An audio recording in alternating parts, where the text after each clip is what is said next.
When was the last time that you and your friends hung out?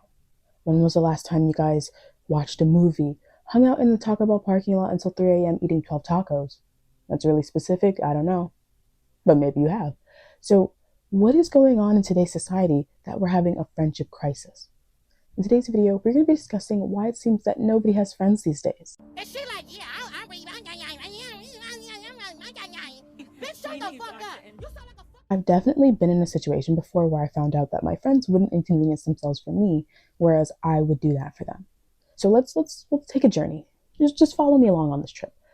I was a sophomore in college back in my college days, and I had this like friend trio. And two of them were hanging out in one of their rooms, and I was like, you know what? I naively asked if I could come with them, which, rule of thumb, if they didn't ask you to come, don't ask. They don't want you there. But that day it was storming out, and I mean like thunder, lightning. The wind was blowing me around. Like, call me Bella Hadid. Like, the wind was blowing me around. And I remember it was a really bad storm. But I thought, like, what better way than like to be in a storm than to be like with your friends? Like, we have food, we have this, like, friendship, the power of friendship. I thought wrong. So I ended up getting to her dorm soaking wet. Like, I needed a change of clothes. And the moment I got there, they were like, I'm really shocked that you would come because, like, the other way around, I wouldn't have come for you. And I was like, oh, oh, oh, wow. Because to me, friendship is like, you mean a lot to me, so I'm going to do something for you. I had a friend who got a new job. She doesn't even live near me. I traveled hours to go see her. And that's the kind of friendship that I gravitate towards, where it's like, okay, even if this isn't the most ideal situation for me, because I love you, I want to show up for you in any way that I can. And that's what we're seeing, a lot of failings to reach that. Like, in today's society, it's more of like, this is me, this is you, do not interact. And that is really, really scary. Like, since then, friendships have grown, evolved, changed. I know better now. I'm sure you guys know better now. But this is becoming an ongoing issue where even like the new friends that you're making, it's that same issue of once we become like closer friends, you're finding out like, oh, you still wouldn't inconvenience yourself for me. And to piggyback off my last couple of videos, we are currently in a loneliness epidemic. The reason why y'all are going on Instagram notes and spewing every thought that comes into your head, the reason why y'all come on TikTok and spew every thought that comes into your head with no filters, because y'all don't have friends.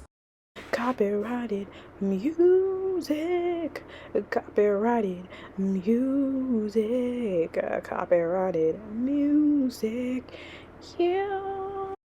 So I've been seeing a lot of people group themselves with these sentiments online and essentially say that they do not believe that they owe anybody anything. And one thing that I will say is one of my mutuals got on the internet, close friends in real life, and specified that she believes the contrary. She believes that you do owe people reciprocation, you do owe people communication, and most of all, you do owe people consideration. And one thing that I will stress to you is I feel like we are all adults, and I won't spoon feed this information to you, so I want you to catch on very quickly. If you are a person that feels like you do not owe the people around you anything, I want you to be okay with reaping what you sow. I want you to be okay when you have that big event and nobody shows up. I want you to be okay when you have that birthday and nobody throws you a surprise party. I honestly and truly believe that we need to start allowing people to fall flat on their face because selfish individuals for too long have reaped the benefits of community, and I'm sick of it. Y'all know me. I'm very, very big on reciprocation. In any dynamic in my life that reciprocity is not present is a dynamic that will no longer be present in my life. So you're right. You don't owe anybody anything, but there's such thing as courtesy. And if you are not a courteous individual, then you will have to reap what you sow. Because a lot of people want the benefits of a community, but they don't want to be a community builder.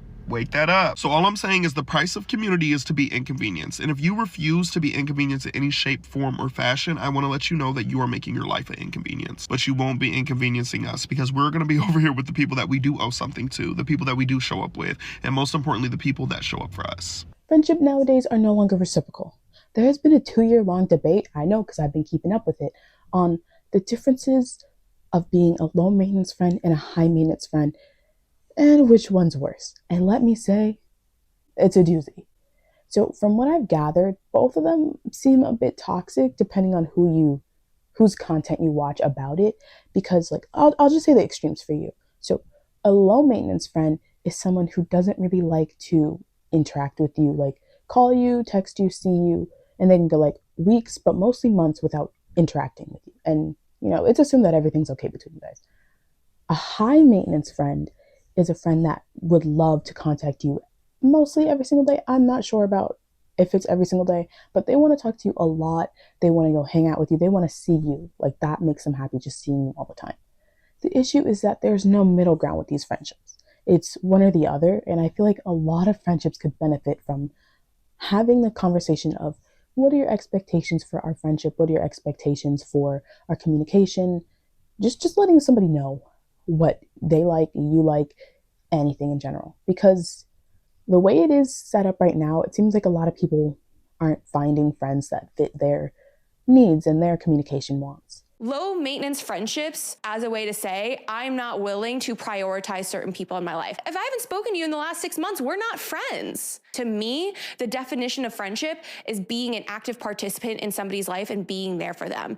Again, I have friends that are states away. You can call them low maintenance friendships because I talk to them maybe once a week, every other week, but we're still involved in each other's lives, and I still know what's going on in their lives. Low maintenance friendships have to be earned. True low maintenance friendships are reserved for friends who don't live in your state or your town, whatever, who you can't really see all the time. That's what a low maintenance friendship should be reserved for. Inconvenience is the cost of community. So there is a conversation happening on the internet right now that annoyance is the cost of community and loneliness is the price you pay for a life of convenience.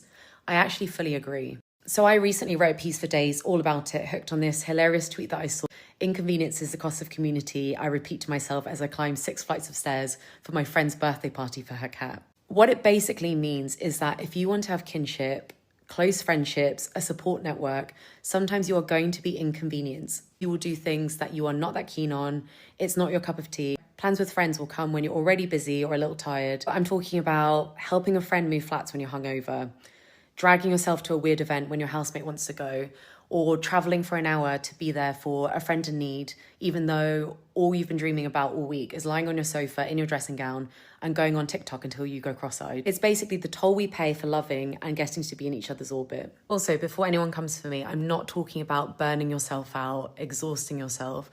I'm saying sometimes, you would rather stay in and you've got plans with a friend and it's been in the diary for ages. It's about going, just bearing that little bit of tiredness. Like, you will catch up on your sleep. In return, you've fostered, nurtured that connection with that friend. That's what it takes. So I didn't mention this in the piece, but I saw a tweet recently where a woman said, it was something like, if it drains you, it's not for you. Love, friendships, jobs, anything meant for you will nourish you, not exhaust you. So it had 107,000 likes. I just find that worrying. I don't agree. So much chat about protecting your peace, boundaries, cutting people out. This is toxic, that's toxic. Ultimately, boundaries shouldn't be isolating. They should be creating conditions for healthy connection. So I'm not talking about tolerating abuse or profound pain. It's more just, ultimately, some of the most life-changing, course-altering events in your life will be draining sometimes. Everything worth having will drain you sometimes. Not everything in life has to feel comfortable. You shouldn't get to do everything you want to do all the time, and we owe each other a lot. I hate this "we don't owe each other anything" chat. So I'm also seeing content creators glamorizing staying in, 9 p.m. bedtime, solo dates, even decentering friends. It's all pitching isolation as aspiration. Yes, we should practice healthy boundaries and learn to enjoy some time alone. That's good. But you just can't maintain close friendships like this. In the piece, I talk about this 80-year-long Harvard study they did, which shows that it's something like the quality of our relationships are actually more important than good genetics in helping us live longer and happier lives. The psychiatrist in it actually says loneliness kills. It's as powerful as smoking or alcoholism. It seems like people are lonelier than ever. People say they have no friends, but they see no connection in their refusal to bear each other's quirks, endure minor struggles, or just inconvenience themselves. People want a village, but aren't willing to be a villager. Anyway, you can read more about it in the piece, but I spoke to a great therapist for the piece, and I just want to read you what she said. So she says, community isn't meant to be efficient or perfectly convenient. True belonging often asks us to rearrange our schedules, sit with differences, or extend patience when it would be easier to walk away. That inconvenience is the investment, because what we receive in return is deeper connection, a sense of shared humanity, the resilience and psychological safety that comes from not having to carry life alone. Anyway, just food for thought. A case being made for low maintenance friends is if you have an event where you're being honored, or that would mean a lot to you, where low maintenance friends don't really show up because it's either not their style, that it's too far, or it would just put them, it would inconvenience them. So they don't really like to show up. Whereas for high maintenance friends, there are some sort of there is some relationship divide, because sometimes a high maintenance friend can treat you like a stand-in partner until they get a partner, and then they basically ghost you. So it really is just a matter of what kind of friend you're getting and what kind of expectations you have for the friendship. Another aspect of friendships that we need to talk about is the fact that people were making friendships solely based off appearances. When you make friendships based off appearances, you know nothing really about that person other than how they physically look. A lot of friendships can't last just off appearances alone, if any. There have been people that make friendships where someone is more conventionally attractive, and the way their friendship turns out, because they weren't prepared to be in a situation where they wouldn't be the one chosen or they wouldn't be the one sought after, really impacted their relationship. I'm going to show a few videos from creators that just explain this a little bit more, but ultimately, when you pick someone to be friends with based off appearances and nothing else, there is a lack of foundation. There's a lack of community there. Because do you guys have anything in common? Are there any hobbies that you guys like to do? I understand that people, choose people off of first impressions, first look, when you first meet somebody. But you have to think deeper than that. There is no need to have surface level friendships that you're forcing to make into a best friend. I feel like I'm going to give hater, and I hate that for me, but I'm always seeing conversations about how hard it is to find friendships as an adult. But what's always missing from that is that y'all don't actually want friendships. You want somebody to go out with, you want somebody to turn up with, to get cute with, take pictures with, maybe take a trip or two. If you're single, maybe mix and mingle and have a placeholder till you find a man. You don't actually want the connection. Whenever I see like a girl's comment section and she's out with her friends, the comments are overwhelmingly like, now I just need to find friends to do this with. You want the aesthetic. You don't even want to be mildly inconvenienced. Girls are just so hard to be cool with. They always become haters. My boundaries, my tolerance is so low, but it'll give a man a million chances. Friendships are sometimes inconvenient. Sometimes you need to be vulnerable. Sometimes you need to have tough conversations. It's an actual connection. It's not texting somebody every 6 to 8 months to say, hey girl, let's go out tonight. And it's okay to admit that you don't actually want friendships, but stop phrasing it in that way. You're really looking for an aesthetic minus that. You're not looking for the connection at all. And I think we have to be honest. We need to be honest about that when we have these things about how hard it is to make friendships. You're not trying to connect. You're trying to not be in the house bored. They're very different. It would be really unfair to not bring up the fact that we had a pandemic almost 6 years ago, and how it impacted the social development skills of teenagers and those younger than teenagers. As someone who was in high school and then mysteriously blinked and I was in college, I would like to say it was very, very important that we had those social development skills, and a lot of people didn't get those. So once I got to college, I was able to see like, oh wait, the pandemic really did a number, because all the kids were excited to be like, okay, we're adults now, but how are we adults? What do we do as adults? Like, we were in college still feeling like we were still 16, because that was the age that we were frozen in for the pandemic. And then 2 years went by. So it's not fair off to say that the pandemic really impacted our social skills. Just think about it with me. Like, you're in a house all day with just your family, staring at a screen, not really interacting with other people outside of your family. So you don't know how to pick up or interact with those who aren't online. Thus the booming of like TikTok, people going back on Instagram, people going back on YouTube full time. So that is something to keep in mind. One day really soon, we will talk about, and multiple studies will be done on the long-term effects of like the COVID-19 lockdown that we were in for 2 to 3 years, and the fact that majority of Gen Z was going through their more formative developmental years of their life.